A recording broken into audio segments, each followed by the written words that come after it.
আসসালামু আলাইকুম প্রিয় ভাই বোনেরা, কেমন আছেন সবাই? আমি আলহামদুলিল্লাহ অনেক ভালো আছি।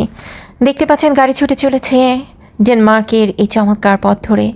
দুই দিকে অসম্ভব সুন্দর সবুজ, আর দুই দিকের সবুজের বুক ছেড়ে মাঝখানে পরিষ্কার পরিচ্ছন্ন যে স্বচ্ছ বিশাল রাস্তা চলে গেছে অনেক দূর। এই পথ যদি না শেষ হতো কেমন হতো বলুন তো? অবশ্যই ভালো হতো, অথবা হতো না। সে বিচারে যাব না।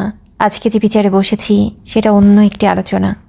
আসুন জেনে নেই কিছু গুরুত্বপূর্ণ তথ্য। কান্নাকাটি করে আন্তরিকভাবে তওবা করার পরে যে স্বর্গীয় অনুভূতি তৈরি হয়, এটা পৃথিবীর সব সম্পদের বিনিময়েও পাওয়া সম্ভব নয়। আল্লাহ আমাদের এভাবেই বানিয়েছেন যে আমরা শয়তানের প্ররোচনায় গোনা করি, কিন্তু গোনার মাধ্যমে মানসিক তৃপ্তি পাই না। হয়তো কিছুটা ফুর্তি কিছু সময়ের জন্য হাসিল হয়। যখন আমরা তওবা করে পবিত্র একটা মন নিয়ে দিন কাটাতে থাকি, তখন আমাদের মধ্যে কখনোই কোনো কিছু হারানোর ভয় থাকে না। কারণ আমরা জানি আন্তরিকভাবে তওবাকারী ব্যক্তি এমনই যেন সে গোনাই করেনি।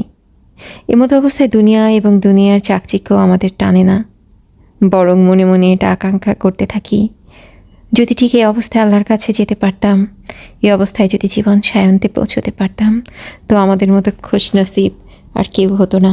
আমরা হয়তো আশাবাদী হতে পারতাম।